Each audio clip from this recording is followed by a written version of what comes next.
Hey guys, I'm back. It's been a while since I've been on this platform, but I wanted to do quick little conversation, talk, review, whatever, of the Real Housewives of Beverly Hills. And this was the episode that came on last week, so I know I'm a little late with it, but we're going to be all right. We're going to get through it. So we're talking again more about Erica Jane, or Erica Giraldi. And, her threatening people now, which is... I get that she's angry and I get she's upset and all of that, but you getting to the point of threatening folks. You getting to the point where you think you can growl and snarl at folks and people are supposed to be scared of you now. Now, Sutton backed away. Sutton is not the one that is going to get into no brouhaha. She didn't like the fact that she threatened her, although Erica said it wasn't a threat, it was a promise. And it's like, girl, people are going to ask you questions. You think that you're on this show, you're in the center of a lawsuit, and that nobody's going to say anything to you? Girl, you out your mind. Get off, go away. Just stop. That's just ridiculous, girl. Stop it. Anyway, even Kyle jumped up and she was like, girl, this is too much. Erica, you're doing the most. Lisa Rinna, on the other hand, she's so drunk. She's so silly. She's ringing bells. She's so out of order. That child, Lisa Rinna needs, she is as fake come. And that's just the truth. She is fake. All last year, you dragging Denise to tell the truth and own it about whether or not she had an affair with Brandy, whether or not they actually had sex, telling her, asking her every time she saw Denise, she was asking her questions about their encounter and Denise, last week you said this and today you're saying that. You were nitpicking every single thing Denise was saying, Miss Lisa Rinna, everything she said. Now, again, I don't know whether or not Denise did or did not get with Brandy. It's irrelevant actually at this point, but you were on her so hard about owning it and telling the truth and all that good stuff, right? But now with Erica, you don't have nothing to say. But now with Erica, it's hush the word. Or you just get so drunk so you don't have to say anything because your behavior is directly linked to you drinking however much you were drinking. Is that what it is? Lisa, come on. When Lisa went over to Rinna's house. I'm sorry, Rinna's house. When Lisa Rinna went over to Garcelle's house, she gets over there and she acts like, I just don't remember all of what happened. I was having so much fun. I was drinking. I don't remember everything. Another lie. You remember. And I believe Garcelle knew that this woman was lying, but she went ahead and kind of gave her a little bit of a rundown between Erica and Sutton. Oh yeah, that's just so bad. Girl. Then she gets on Garcelle. Well, Harry Hamlin and I brought you that bolognese sauce. And although you did say thank you in our presence, I expected to get like a follow-up text message. For what, Lisa? For what? For what? Garcelle said thank you, and that was sufficient. I don't know what you're looking for, Lisa, but you're not going to find it. I think you need to own up to the fact that you are being hypocritical. That's the part you need to own, Miss Lisa Rinna. Own it, because you're not. And I think Garcelle sees it, and Garcelle pointed out to Lisa, she said, I don't know where my place is in this group. I feel as though there are two factions going on here. I feel like myself, Sutton, and Crystal is on this side, and that everybody else is on the other side. I don't quite get it. And I totally agree with Garcelle. So then we get this scene with Kyle and Sutton. They go into this auction house, and they're able to take a look at things before they go to auction the next day. They even went and bought some earrings and something else and whatever. Then here go Kyle, brings up the whole Erica situation, and Sutton was like, putting her hand up in the air with air quotes. Well, you as my friend threw me under the bus. And she did. Sutton was correct. Kyle did. And Kyle's like, well, you were acting, you're saying you're going to say one thing when we're not around Erica, but as soon as we get in her presence, you tried to back down. Kyle.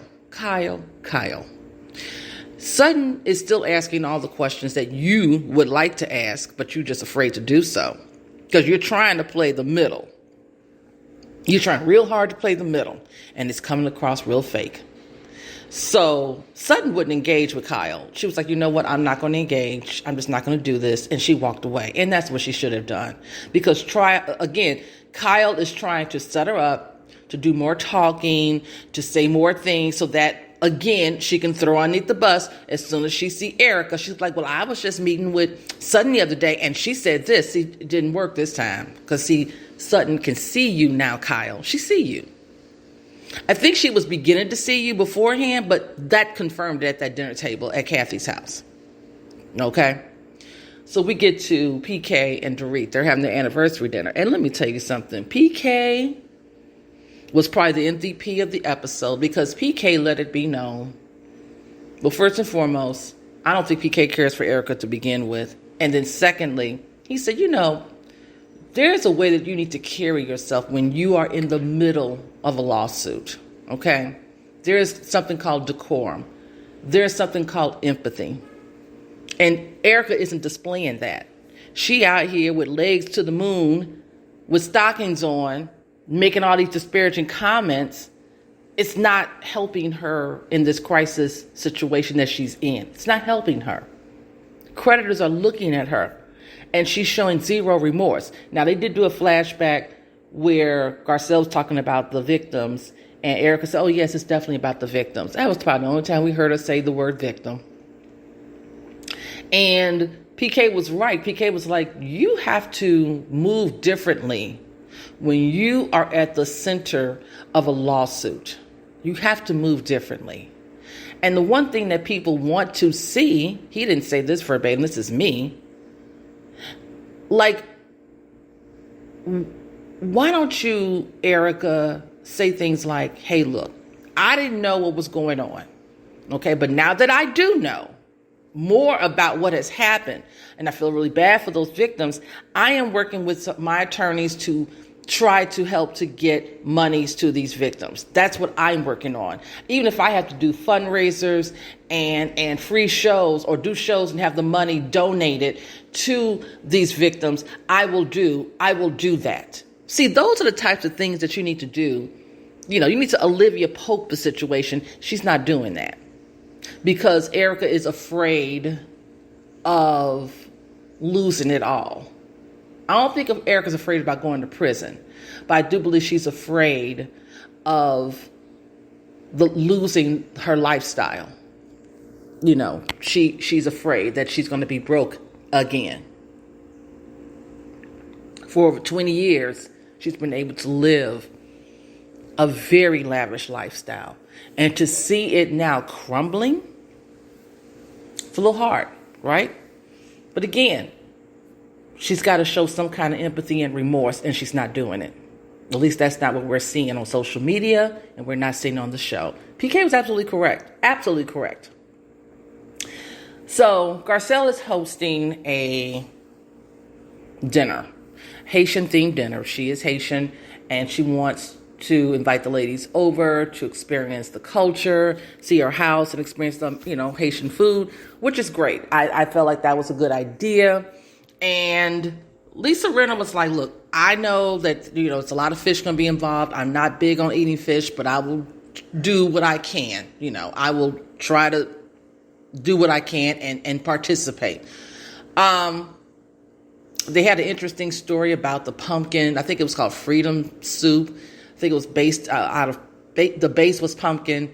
And something about poor people weren't allowed to eat pumpkin. That was more of a delicacy for the upper class and all of that. Every item had a story, which was really, really cool. And everybody seemed to be, for the most part, I think Kyle was kind of skeptical about the conch. I think, of course, Lisa Rinna had issues with the fish. Kathy Hilton didn't even show up. And the problem here is this. I'm laughing, but it really isn't funny. I don't know why Kathy didn't feel like she should call Garcelle and say, hey, I'm not going to be able to make it. She didn't say anything. It was Kyle that was delivering the message saying, oh, by the way, and the only reason it came up was because I think Garcelle mentioned Kathy, and Kyle was like, oh yeah, by the way, she's not showing up. What? And Garcelle was like, I didn't get a phone call or a text message from Kathy. So that was disrespectful. The proper thing to do and the most, is to say, hey, look, I can't make it. Let the hostess know you can't make a dinner. I didn't like the way Kathy handled that. I figured Kathy wouldn't come to the dinner because she just hosted her dinner and it was a mess. A complete mess. So I figured she didn't want to be around these ladies at another dinner for quite some time. I don't blame her for that, but I do have an issue with her not being respectful enough to call or text Garcelle and say, hey, look, appreciate the invite, but I can't make it. I wish she would have did that. Well, that would have been very respectful. Didn't like the way she handled that, Miss Kathy. That wasn't cool. Well, anyway, that is my review for Real Housewives of Beverly Hills. Good episode. I do know that they started filming, or they did film the reunion yesterday. So I am looking forward to seeing this reunion. I really want to know how Erica was dealt with, because I'm hoping she got dealt with. Anyway, that's it. Talk to you guys later. Peace.